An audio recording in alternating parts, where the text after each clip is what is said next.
Well, thank you very much for the invitation. It's great to be here. And when I was first asked, I thought, oh, this was going to be done at 1 o'clock in the morning. But being on the same time zone as you, because I'm in Porto, is actually very fortunate for me. So that's great. Just to add something to that introduction, after I did my PhD, which was in metamorphic petrology, I was pretty keen on a academic job. And I got advice from someone who said, look, take a look around Australia. There's really good metamorphic geologists in every university. There's not going to be any spots. So you should do economic geology. And so that's what took me sideways. And in 1999, I got a postdoctoral fellowship to work on gold in Western Australia. And 6 months later, the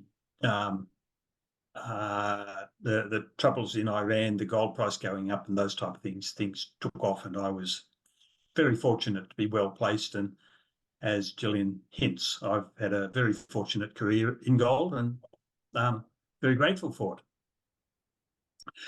What I was going to do tonight is a bit of an overview on the gold scene from a geologist's point of view, but industry as well, and production and things for nations. Look at some specific trends, and there will be parallel specific trends in copper and other metals as well, going up, going down, countries winning, countries losing. But I pick out the gold one so we can understand how countries are tracking today, particularly South Africa, and I'll draw on Australia, and a little bit of science at the end. And if that gets too deep and heavy and I get cut off, well, so be it. That's fine, just cut me off. So look at the dominant position of South African gold, and a lot of people our generation, like myself, will be brought up on the fact that South Africa is the capital of world gold production. That's where it all happened, and so far ahead of everybody else, it wasn't funny. I want to look at diverging production patterns over the last 40 or 50 years, countries that have been winners, countries that have been losers, and touch on some of them. I'm not going to go through 100 countries that produce gold, but just 2 or 3 that go in different directions. I'm going to look at Australia, and there's partly because I know it, partly because we had a 50-year retrospective, a conference that particularly took Western Australia and said, let's look at what's happened in minerals in Western Australia over the last 50 years, and the big winning things like iron ore, gold, nickel, tantalum, and so it went on, and actually oil and gas. And then I'm going to wind up by looking at the Witwatersrand. The Witwatersrand is, or are, all the gold deposits around Johannesburg. They're the ones that have dominated world gold production over the last 150 years. So let's look at South Africa, the first part. This is all the world gold ever been produced in the last 6,000 years. And more than a quarter of it has come from South Africa. Now, the next 6 countries, USSR, Soviet, Russia, whatever you want to call it, but it's had different names over the 6,000 years. USA, Canada, Australia, Brazil, and China. Now, those are the 6 largest countries by area. So you might say, well, that's perhaps not all that surprising. If you've got that much land in Russia, you've got a good chance of producing some gold, and so be it. And then after that, you get some countries that some medium, some small, and they're probably the ones that are outperformers. Uzbekistan being a clear one, New Guinea, Ghana, and so forth. But South Africa's there, head and shoulders above the rest. Now, that's a breakdown of all the gold that's ever been produced in a very crude, lumpy way. And 5,000 tonnes or 150 million ounces, the big dot. Eastern Canada, famous for 100 years. Western USA, California, of course, plays a part of that. So does Nevada. Perhaps the 2 main players, I'd say. perhaps a little generous there around Colombia, but there's a whole lot of gold there, a bit in the Andes. Brazil, perhaps a bit disappointing. Western Australia, the key player there. Siberia, definitely. Uzbekistan, West Africa, and it's a bunch of countries there. Ghana is one, Mali another, but there's others. And the Witwatersrand in South Africa. The only trouble with that diagram is that dot in South Africa, there probably should be 5 of those dots, not just the one. But the point is there. So what I want to do is I want to take a country's land area and normalise it and say, well, it's not really fair to be comparing a small country like New Zealand with a large country like Australia and say, well, Australia is better for gold because it's produced more. That's distorting the facts because of the land area. So when you do this, you'll see an arrow off to the right pointing at this 1.4. It's just a number, but it's the world average of all the world's gold produced and divided by all the world's land area, leaving out Antarctica. And what you see is there are quite a few countries very close to average or below average: Canada, USSR, China, Brazil, India, Australia and USA, a little bit above. Quite a few interesting countries that have produced a lot more than their land area would have said: Zimbabwe, Uzbekistan, New Guinea, New Zealand, Ghana, and this is a log scale. And so there you've got South Africa, streaks ahead. So reasonable sized country without being a giant in area, but an astronomical gold production. And it's all from this Witwatersrand area. For those not familiar, Witwatersrand is white water ridges, and that's the countryside that it was there before Johannesburg was plonked on top. So let's look at the 60 years of production, 1960 to 2020. Nothing particularly special, except I want to span some of the changes by choosing those years. On the left-hand axis is tons of gold produced per year by country. Excuse me. And if we look at South Africa, the black line, it peaked at 1,000 tonnes in 1970, or 30 million ounces. And I guess growing up in this sort of time period, you pretty quickly learn that South Africa is the only place to be for gold.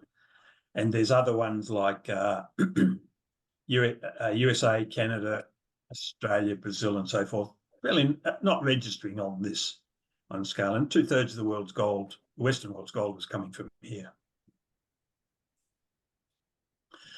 The story for South Africa has been down, down, down for 40 years and then continued down, down, down, with hardly a let up for 50 years.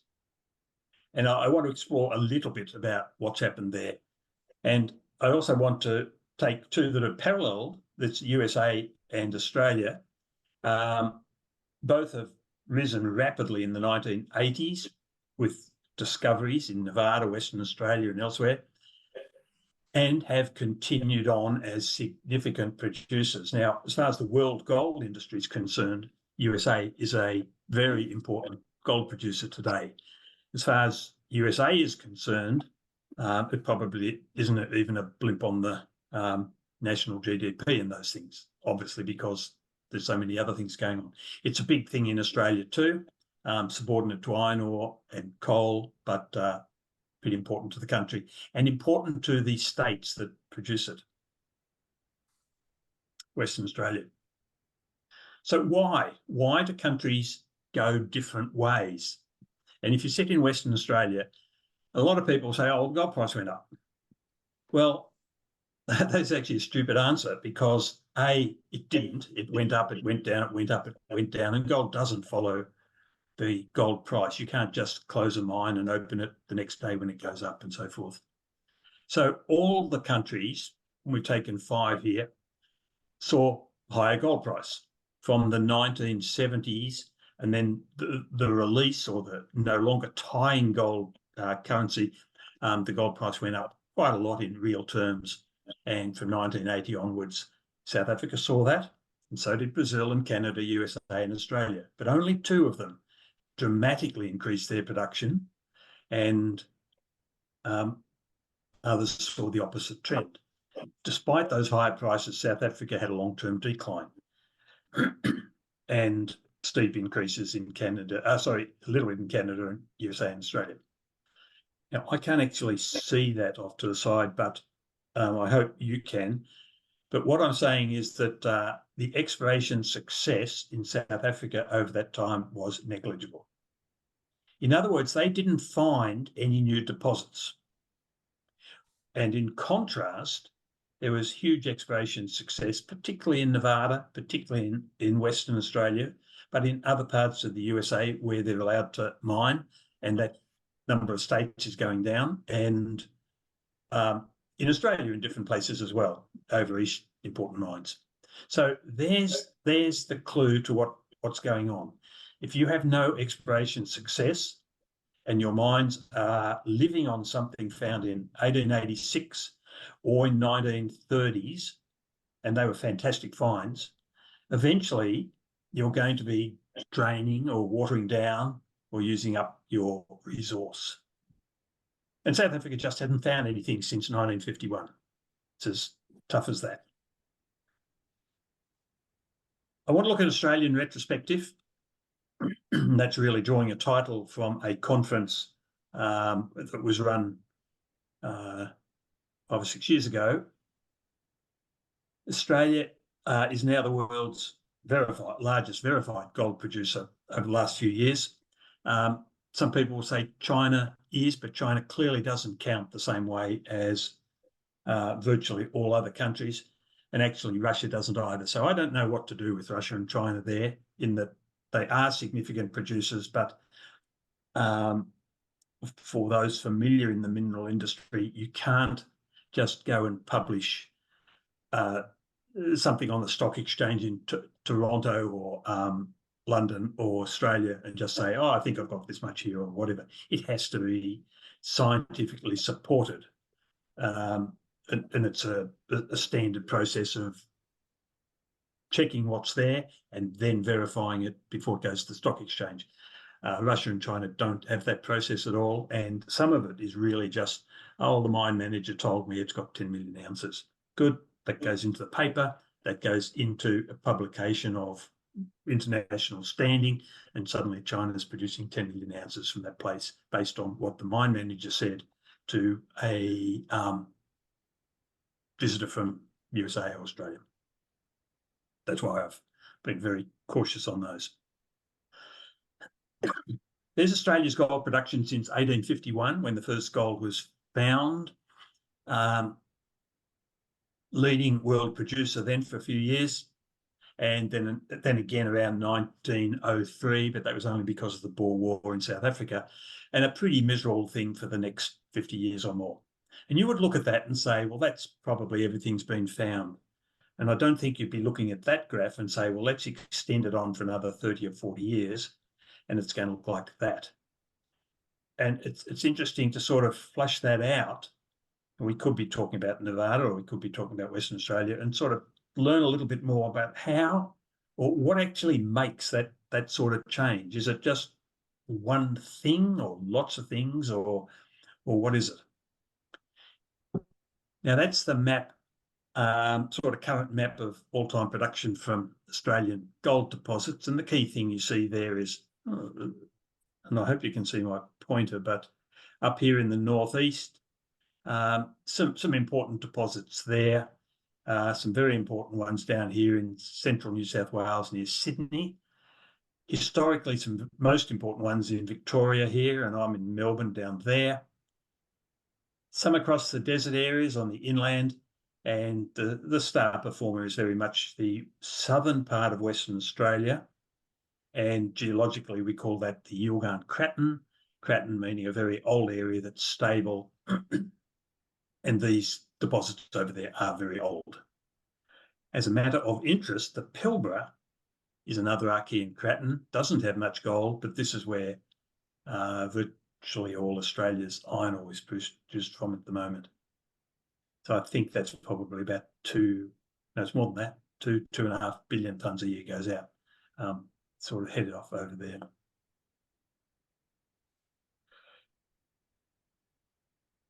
Now, backtrack. I said that's the Yilgarn-Craton, the southern part of Western Australia. And that's the production thing for it. And you'll look at that and say, oh, that's a bit like the Australian thing we saw a few minutes ago. And in fact, of course it is, because this is a major, not the only one, but a major producer to contributor to Australia's production these days. This is the Yilgarn-Craton again. There's Perth. You're looking at the southern half of Western Australia. And this is a map in 1979. And what it tells us is we've got some deposits, at half a dozen, 3 or 4 there, that are of 1 million ounces, which is quite nice. It's not going to shatter the world. We've got a medium-sized one called Norseman. That's pretty good. And we've already got a world star in Kalgoorlie. Recognised, but right up there. That's the picture there in 79. Let's wind forward 25 years. Same code of colours. And you see, of course, Kalgoorlie is still there and Norseman's still there, but it's got bigger up into a red dot. But we've also got lots more black dots around the place. We've got some yellow ones that might have been black ones that have grown in size. People have gone back and looked at them and added to them. Then we've got some, I lost my pointer, nice red ones here that have, I'll say, sort of come from nowhere. They weren't on the map before, and 25 years later, these are world-class deposits, and the whole string of them. Some of those, like these ones around Kalgoorlie and perhaps here, are in what you might call, they're fairly obvious places to be. And then way out here in the bottom left, you get Boddington, one of the biggest, pretty left field. And certainly places where erudite scientists, we've said things like, the prospectivity is pretty low down there. And it was found by a bauxite or aluminium producing company that just said, hey, we've got some anomalous gold in our assays. What's going on here? So I want to go to Kalgoorlie, this one that's been big, known since 1893. And a lot of its early mining was this.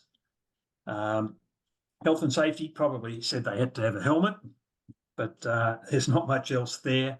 The other big thing they're having is there's water in this, so it's post that dust period where so many people were dying from meniscitis or silicosis.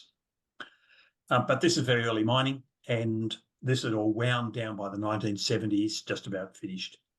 And we had the opportunity to go in there. This is a student of mine in an underground mine thing, into these old workings, and it was pretty clear people hadn't been there for several years. You can probably work out from those how long.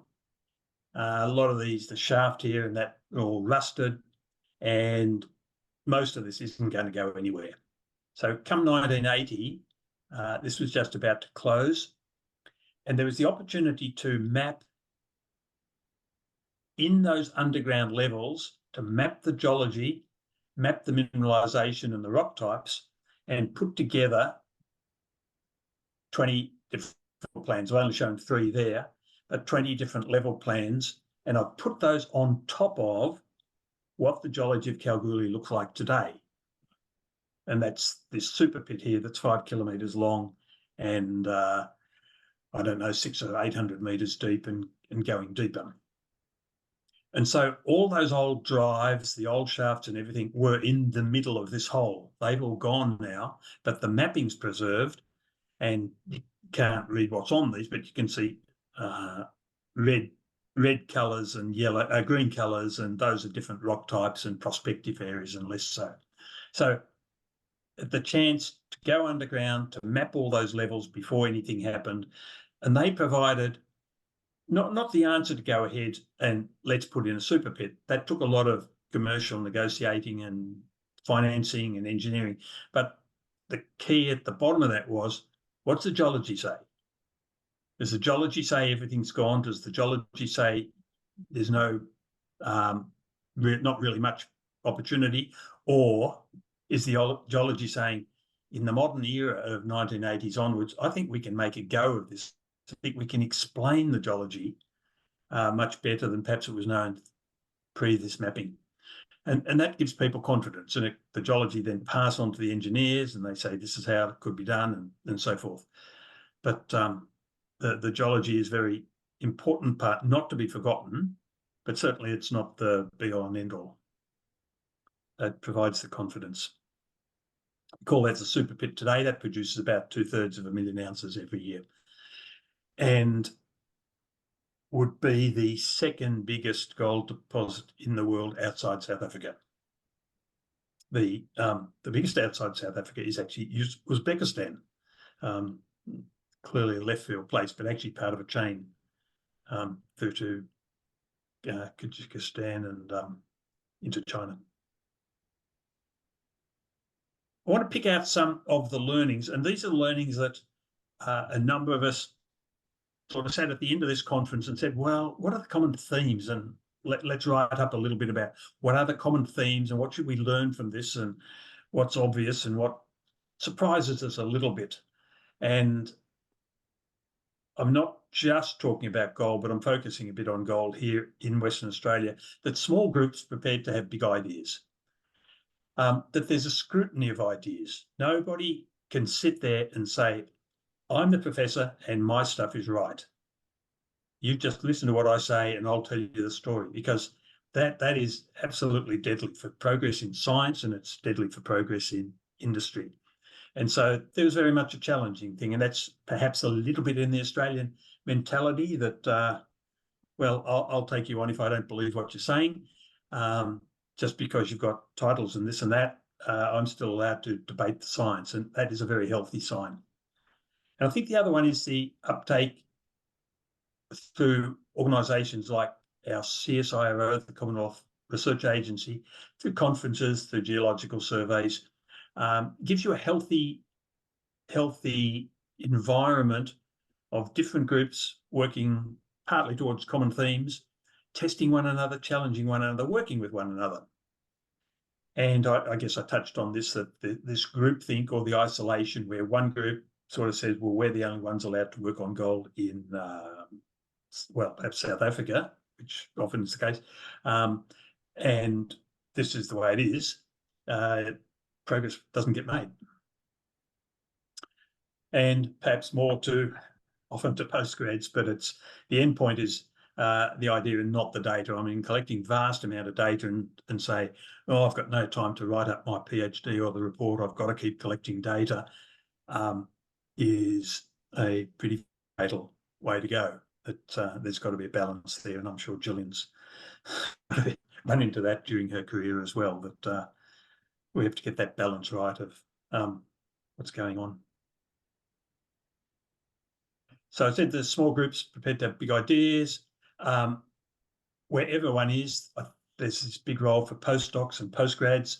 And the great thing here about postdocs and postgrads is they're not coming along and saying, well, hey, hold it, you can't change the ideas here. I've got my career based on saying X, that the continents don't move. You want to change that with plate tectonics, don't bother arguing with me. I mean, the postdocs and postgrads, particularly postdocs, have enough nous to say, no, hold it, this just doesn't work. I mean, there's better ideas here and can challenge people. So again, a very healthy environment when that get that right, the scrutiny of ideas and avoid groupthink. And anchoring, and the anchoring is the type of people who have made their career on something, became famous from some really good work, and can't move on. And there was the phlogiston person, was it Priestley? But there's lots and lots of others, and again, one sees that particularly in South Africa and probably not in Perth. I mean, other parts of Australia, of course. So again, looking at that conference and sort of saying, what have we learned? Well, the whole making discoveries, you've got to make discoveries to keep production going, otherwise the industry will wind down. Confidence in the science, whether it is mapping that says, well, there's something there, go ahead with the super pit, or for other reasons. There's confidence in the science, motivated and innovative exploration.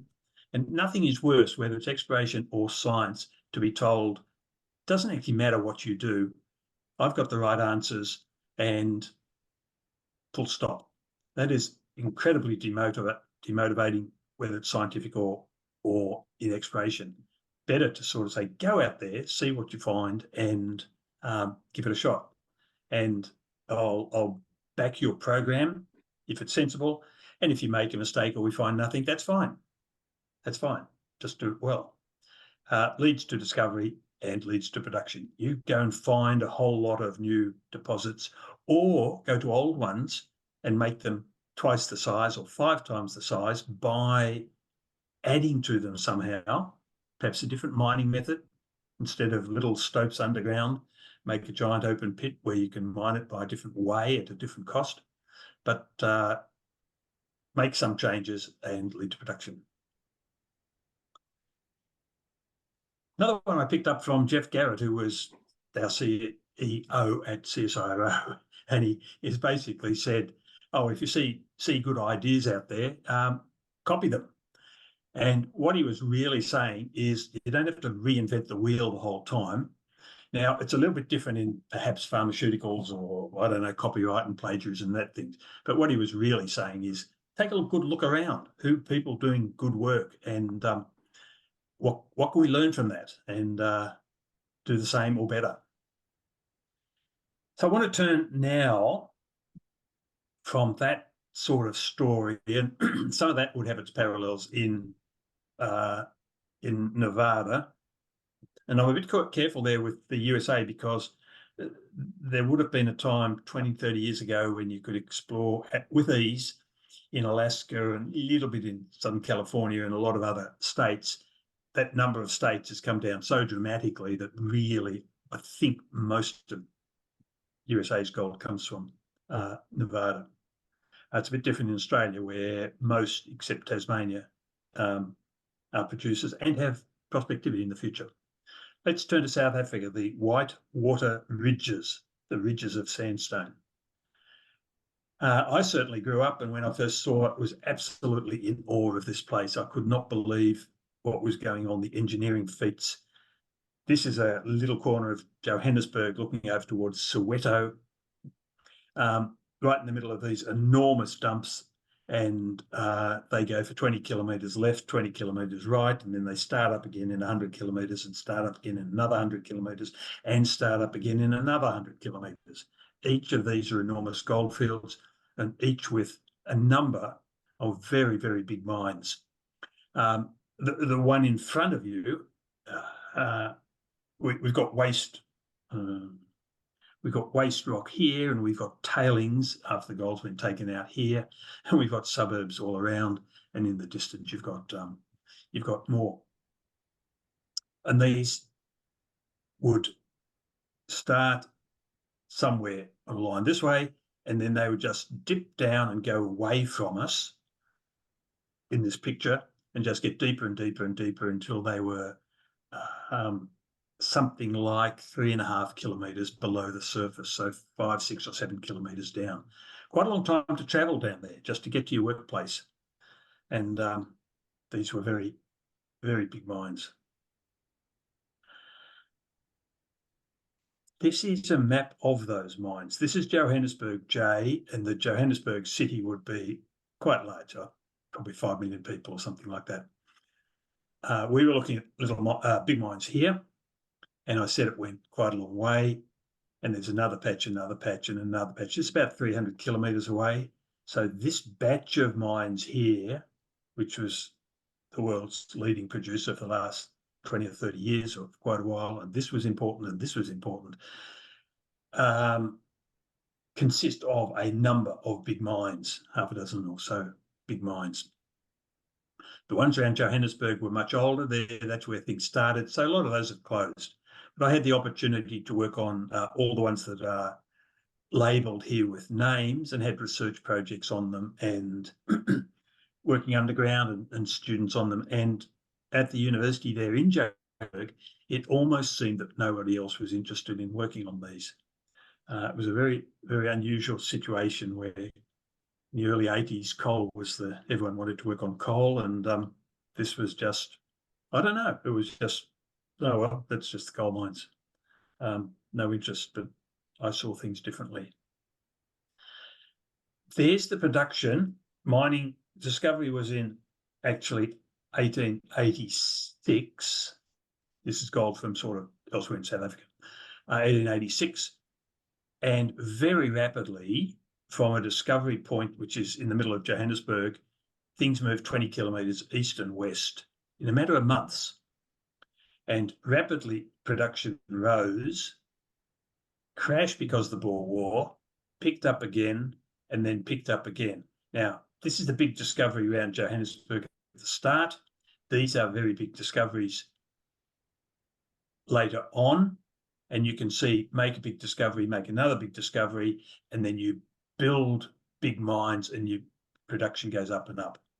There's the last discovery in 1951. No discovery since, so not surprisingly, we take out the high-grade material and we have to shift to the medium-grade material, and so it goes on, and now we're sort of marginal type areas. We've got to close some mines, so production goes down, and it's just a downward spiral. Unless they make some more discoveries like this, by doing something different from whatever they've been doing, there's not a great deal of future, I would say. I mean, they still quote reserves that they can mine for, looks like 300 or 400 years, but it's not easy to see how they work that out. I think it's needs correction. So I guess the point there is that one can accept that and say, oh, it just goes down, or one can say, no, this is unacceptable. We've got one of the world's greatest, the greatest gold deposits here, and it shouldn't be like this. So if it's not acceptable, the approach, in my opinion, will be to change it and do something different. And as far as science is concerned, take a different look. Don't suddenly flip and say, well, the world was blue yesterday, it's green today, but say, let's go and explore some other options. And it's this lack of options in science and lack of options in the geology that is causing a lot of this problem. And I get this question here, well, if you're so smart, where would you drill? And I really think that is the wrong question, because if someone's sitting there and scientists are coming up with new ideas, all you're trying to do by that is denigrate the idea. You're not actually saying, hey, there might be something here. I'm not sure I believe him, but there might be something here. We've got to be looking at options. And there is no way in the world where you're going to plonk one drill hole and say, wow, I found another Witwatersrand. It just doesn't happen like that. And you don't go and drill to 3 or 4 kilometres depth. Just because one person says, I've closed my eyes and put a dot on the map. So it's actually a pretty, I'd say, sort of smart-ass comment that I have had once or twice, but really isn't helping South Africa, industry, or anyone. Some copied ideas. Now, South Africa and the Witwatersrand had difficult times in the past. And early 1886 with the discovery at Llanlugta, that's the farm in Johannesburg, well, now is Johannesburg, found by George Harrison, was a major turning point. But things were tough after early mining, and they were struggling as they were going to depth to different ore types, and the cyanide process introduced by MacArthur and Forrest was a huge revolution, and I don't actually think they got either the finance or the recognition they should have from what is a stunning discovery or introduction. I think they caught up in legal issues with different companies, unfortunately. And then in the 1930s, declining production was going down, nothing much had happened for a while, and Rudolf Kramen came up with magnetics and said, I think I can trace the gold-bearing horizons under much younger rocks. And they might be 1,500 metres down, but I think I can trace them and I can give you an idea where to drill. And that was incredibly successful. And I pointed out those two large and one small discoveries around the 1930s and 40s, 1951. And that was really by that method. It was by using magnetics to look through a kilometre or more of absolutely unrelated rocks, much younger, nothing to do with gold, look through them and say, I can trace the gold-bearing horizons, or I can work out where they are from my magnetics. I thought that was brilliant. I think that is the most exciting gold exploration piece of work in the whole 20th century, quite frankly. Going and doing that against the trend.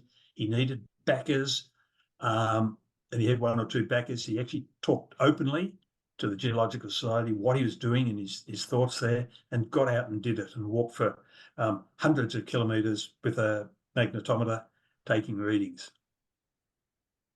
So George Harrison, big discovery there.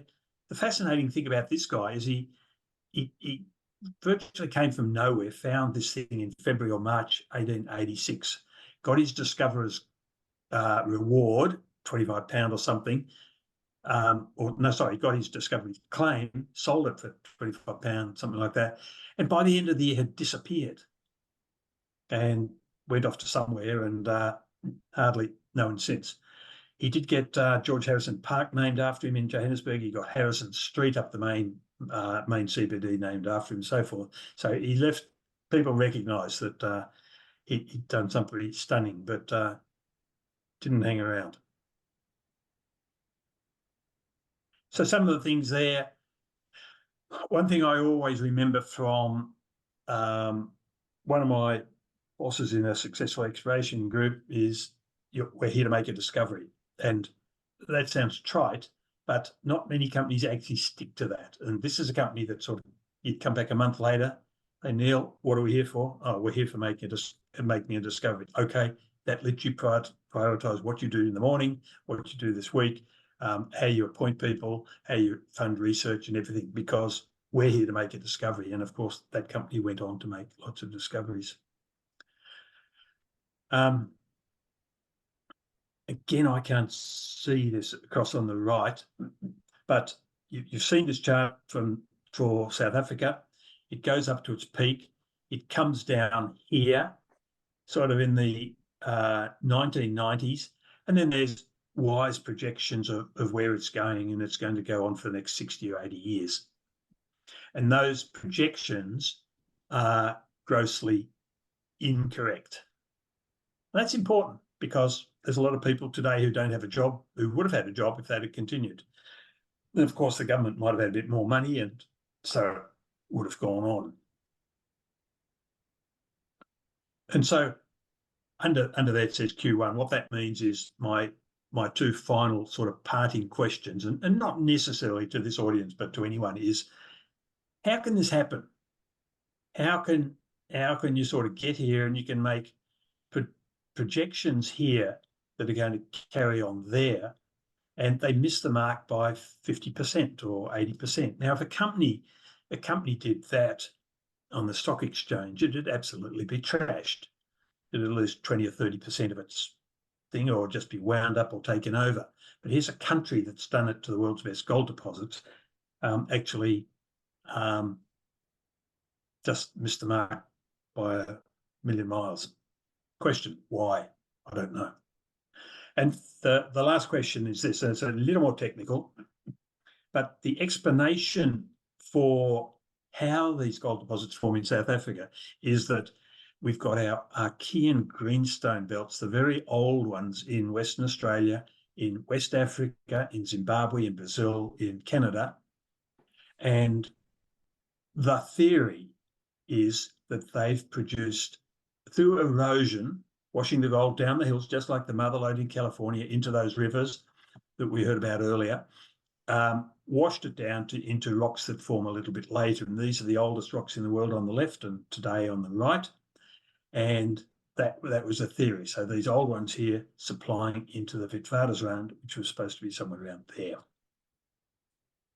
And Des Pretorius in particular made that sort of model popular, and he talked about erosion of these things going into these Witwatersrand basin. Lovely story. The only trouble is that there's US and Australia and Zimbabwe and Brazil and Canada and so forth, and the Witwatersrand's older than that. Now, what that means is when these things were formed by his method of eroding these things, these weren't even in place. There was no gold anywhere around the world we know of any significance. So we've got a major problem, and we've got a major problem that by those models, the Placer model, the erosion or equivalent to the mother lode into those American River and so forth, doesn't work, because what you want to be the source hasn't come until after you've already formed these deposits. And that's question 2. And I would just say that's a problem. So I leave that there, particularly for South Africans, but for anyone, and say we should not be pausing and say we know everything about the science there. We've got to look and say, well, we don't actually have a source, and we don't actually have a sorting mechanism. And so maybe we should be listening to some other ideas. Now, I'm not sure we know the other ideas completely yet, but we need to free up that anchoring, that groupthink, and we need to say, well, anything's on the table if we want to sort of have that industry continuing. So I'll finish there. I guess, Gillian, I'm 46 minutes, but that's pretty close to the mark. And I published a lot of this about a year or 2 ago on how gold deposits form around the world. And I just find writing these books in Portugal works well for me. So that's why I've been sitting in the Azores writing the next one in the last few weeks. Got a long way to go yet, but it's having a lot of fun. Leave it there. Thank you. What do I do? Stop sharing? Well,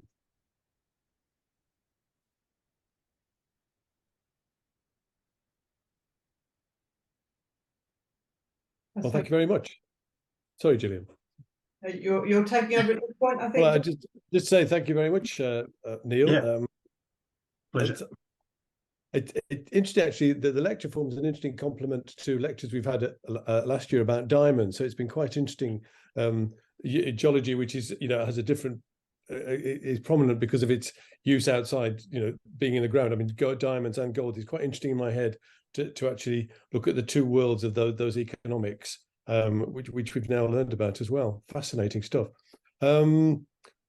I just wanted to let everybody know that if they want to field questions on the chat function, and then we can address them to you. And so I'd ask people if they want to. I'm sure people are familiar now with the chat function. So in fact, there's the first one obviously from Gillian. So perhaps, Gillian, if you want to field your question. So what's your gut feeling about South Africa, Neil? Do you think it could be turned back into a success story like Australia if just people got off their butts and did something? Yeah, that's a fraction different from your question. Let me ask your chat thing first, which is there still gold there? And I believe there is, and you talk to a lot of people who've worked for Anglo and the other companies, Goldfields, and the geologists will tell you there is. Now, that doesn't mean we can make a go of it.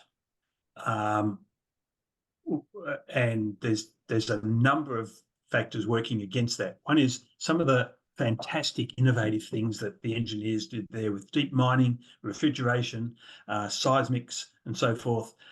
There's been a massive brain drain from the country. And so a lot of that ability has been lost. And you don't point the finger at individuals, but it just means people are doing jobs and either perhaps not doing it as well, or not making the innovations that characterize that industry for 100 years. And I think the other one too is there'd be a lot of, and I know this my industry people, even in Perth, there's a lot of hesitation about investing in South Africa for a gold mine like this. And that gets back to what we talked about before the lecture started, in that it's not a place people want to go and invest money, because you put a shaft Well, you've got to find the stuff first with deep drilling, and then you put a shaft down to 2, 3 or 4 kilometres deep. That's not cheap. And then you hope to get your money back and a bit more, and that's why you went there. And I just don't see people doing that. At least not the international community. It is just so far down the list of countries where you put your money at the moment. And it's interesting. I mean, people, even in geology and at conferences, don't particularly want to hear about Witwatersrand gold at a gold conference. It's why? Because, oh no, we're never going to go there. We prefer to go to Tanzania or Ghana or something like that. So, and of course, people have got burnt on the way. Lack of interest. Sorry, go on. You put the lack of interest down to difficult political circumstances. Absolutely, and long-term security, because the way it always works is you put up the money first, and then you might get your profits back later. And of course, that's why no one would want to invest in a gold mine in China or a lot of other places. And I say to all my sort of friends, where are the big success stories for Australian or American or Canadian companies in China? And they're not there.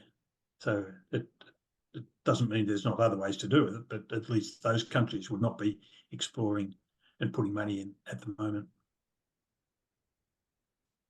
Can I ask a question, please? Please do. John, go ahead. John Waring. Oh, sorry. I've heard that in a certain part of Africa, is it the Namibian desert? There are what are known as placer deposits. Am I right in saying that? My main question is this: to what extent can placer deposits be indicative of the actual source of gold? Is there any way in which the placer deposits can identify the exact source, looking at the actual rocks in which the gold is placed, looking at as to whether the source of the gold can be identified? Would it be igneous rocks, metamorphic rocks, or whatever? Yep. Well, you're exactly right, and that's the process immortalized by Clementina and the 49ers in California, finding gold in rivers, working upstream, and theoretically finding the mother lode and that type of thing.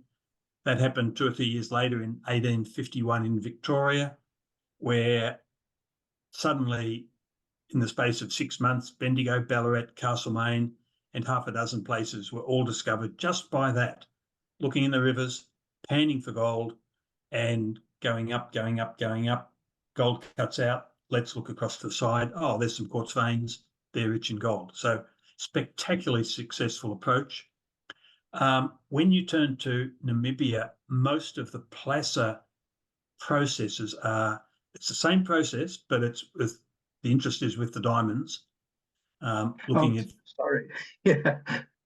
But the process still works, but it's people there with diamonds. And John mentioned earlier about your diamond talk, and I guess that was John Bristow, and he would clearly be sort of talking about that, and very, very knowledgeable on what goes on. And yes, they use that a lot too, that process.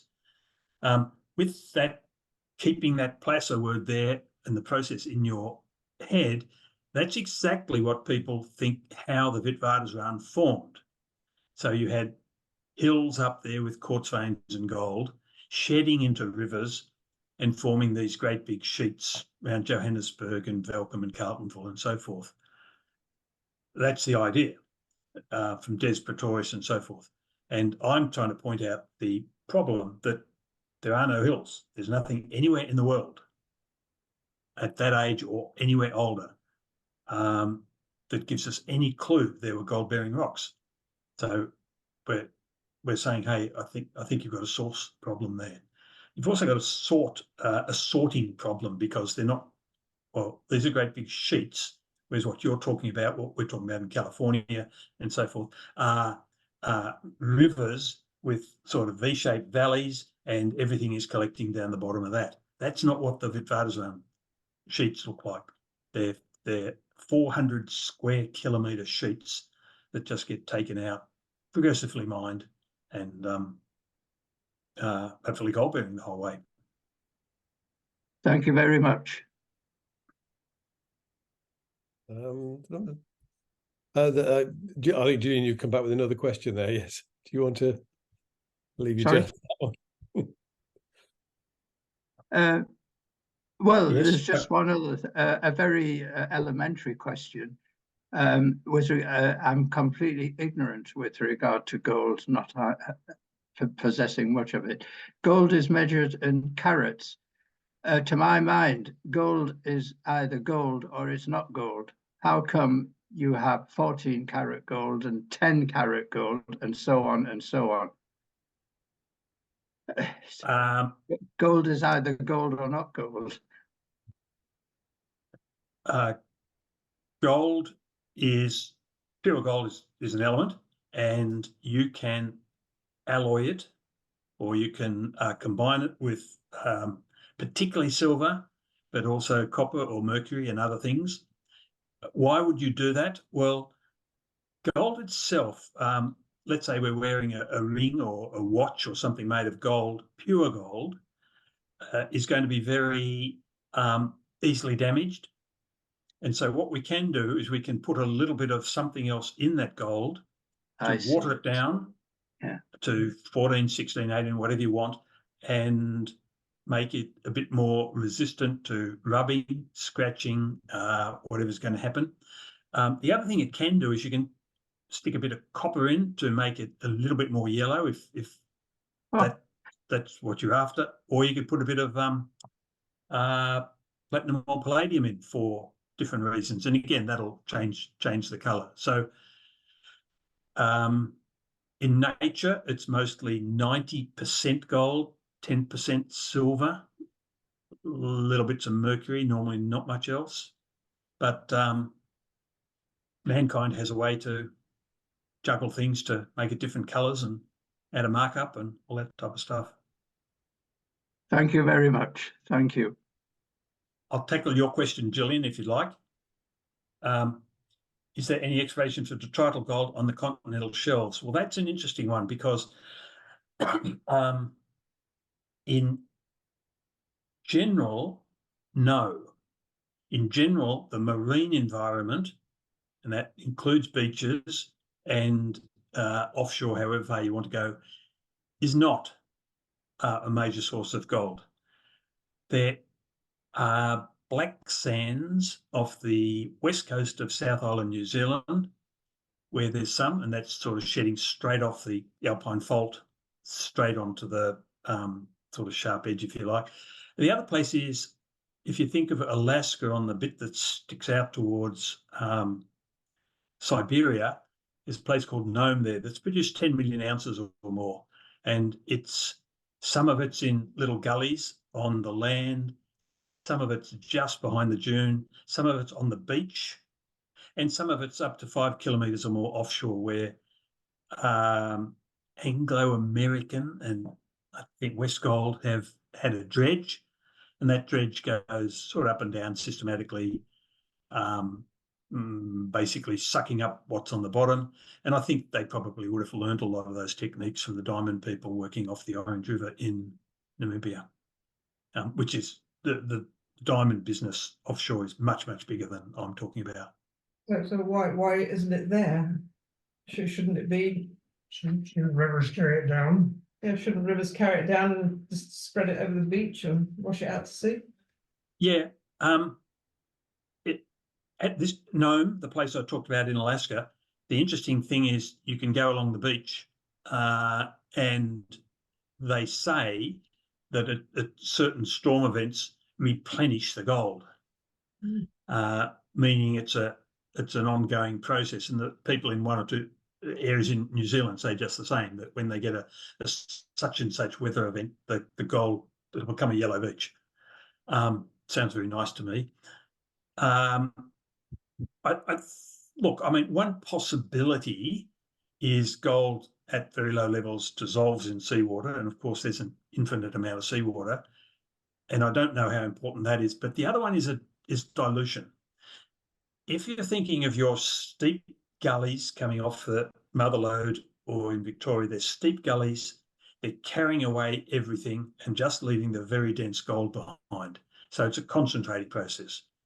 You bring everything down to the mouth of the Orange River in Namibia, or any big rivers, it's a dilutional thing. It's bringing vast amounts of clays, vast amounts of sands down, and those are diluting the gold.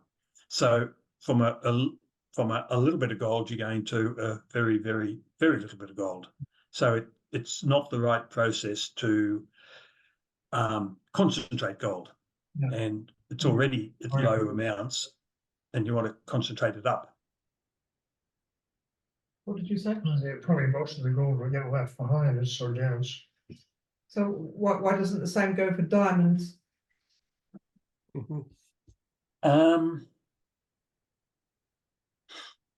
Why does the diamond thing work? Well, diamond is a very, very different density proposition to gold. Most rocks are, excuse the approximation, but I suppose about 2.5 to 3 for a lot of the minerals. Diamonds are sort of at the dense end of that. Gold is not around 3, it's around 20. So it's much, much more dense than anything else. So it responds to gravity and density type processes much more than virtually any other mineral. Osmiridium perhaps there. So it's very, very sensitive to anything that can sort on density. I don't know. I think you'll have to ask John Bristow on how the diamond thing works, because clearly it's not going to be just parallel to gold, because I don't know. Does anyone know what the density of diamond is? It can't be much more than 3. You've got 3.5. 3.5, he says. The oracle says. okay. Wikipedia, Yeah, but there's your difference. It's a little bit heavier than some of the other minerals, and particularly quartz going down the Orange River, whereas gold will separate itself from everything, almost everything else. Your iron oxides and your pyrites and so forth, 5, 6, 7s, lead type things and so forth, still much, much less dense than gold. And that's why you need these steep valleys, gutters and whatever in the bottom, high energy rivers taking everything away except your super dense things. And the gold, the mass of gold, the mass of a piece of gold is in proportion to a cube of its size, and the surface area to the square of its size. So the bigger and bigger the gold gets, the more and more it'll tend to settle. And so if you've got really fine gold, it'll carry off out to sea. And what do you get in all these rivers? You get nuggets. And they have to be nuggets of a certain size so that the mass overwhelms the tendency to be washed away. Mm-hmm. I'll say. Given that, is this the start of the question? LC just says given T on the chat, but sorry, do you have a question? Can I just see it? Oh, I'll give it's the very high just John Waring again. Sorry to keep interrupting, but the south of Scotland is famous for gold panning.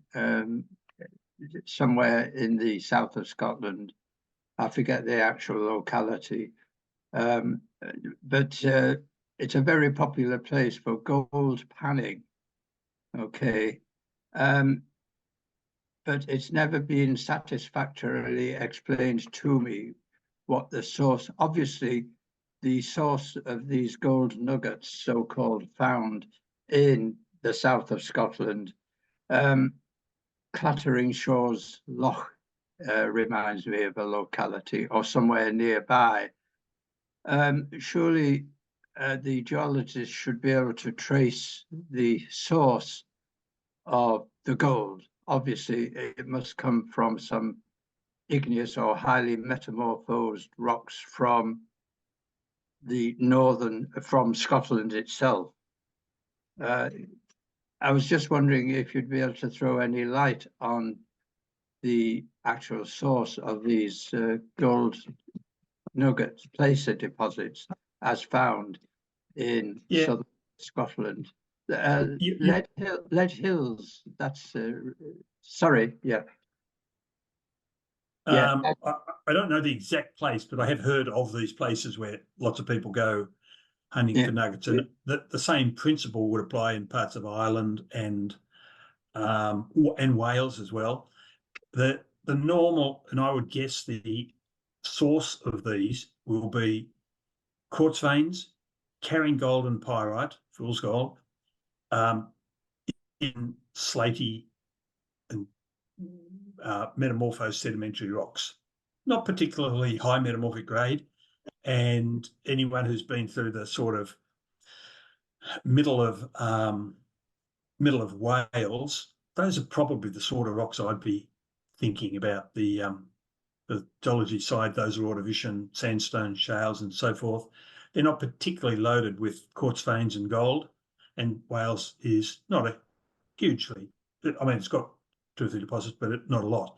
You go to Victoria, where they have exactly the same age rocks and sandstones as shales with the same fossils, loaded with quartz veins everywhere, and those quartz veins are gold bearing, and they've shedded big time into all the creeks that run off. So I'd be looking at that as the host for most of this stuff that ends up as placer gold.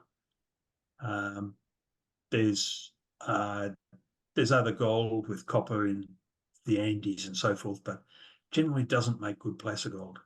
It's often the stuff that comes out of the shales that erode easily. All the garbage you don't want gets taken out to sea, and hopefully you get the gold left behind.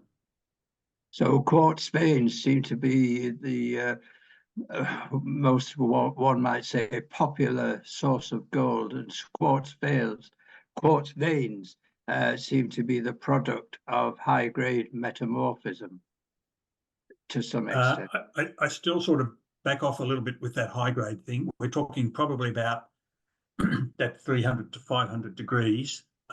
We're not talking about 600, 700, 800, the very high-grade rocks that make the gneiss in northern Scotland. We're not talking that. We're talking sort of that mid-range where rocks, you heat them up, they ideally give off, I'll call them waters, they give off fluids that carries gold. That stuff charges up, forms quartz veins, and then you'd like them eroded later on to shed into your creek in Scotland or your rivers in California or Victoria. Thank you. Thank you very much. I realise it says LC Denham on my chat line. Was that? And what you've actually got is Alan Denham. Sorry, did somebody want to ask? I didn't quite catch that. Is that another question? What you've actually got is Alan Denham, else he's not here. Oh, sorry. Right. So, right. You got it, and you have a question. Right. Yeah, I've got his question here, I think. Yeah. Okay. Given the very high density of gold, how did the mother lodes form in the first place? Why didn't it sink to the mantle? Okay. The mother lodes, and there's not much you can see, have been able to see in our lifetime. A lot of it's sort of gone ages ago. Are quartz veins in, again, slaty and shaly type rocks, like I was answering the Scotland question. Now, those quartz veins with gold is still a very small part of it. I mean, still, if that's running 10 parts per million, 10 grams per ton, which is 1/100% gold, those things can be quite rich. That's quite okay. Most of the stuff is not 1% gold, and it's certainly not giant nuggets that are 100% gold. They're very, very rare. So the rock hasn't got a high density. The gold's just sitting there in the quartz vein. Yes, once it's freed up by itself, the erosion, it'll behave as a high density thing. But while it's sitting in the quartz vein's still 2.6, 2.7 or whatever with the other things in it. So it's a bit of the difference between a rock with a little bit of gold in it versus a fractured and broken up rock where the bits are going everywhere and the gold's going to behave very differently mechanically. Does that answer your question, Alan? Yeah, okay, thanks. Right. I don't see any other questions in the chat. I'm just interested in myself, actually, in what you think yourself will be the future of the gold industry. I mean, you've talked. It's clear that the factors that come in are the increase, the cost of mining for less accessible gold, as opposed to the profit to be made from mining it. And I wonder how you see that in the next. I know it's sort of, I suppose you get asked a lot, really, but I mean, how do you see the next 50 years of gold exploration? Is the situation going to mean that more inaccessible gold will be worth mining, or?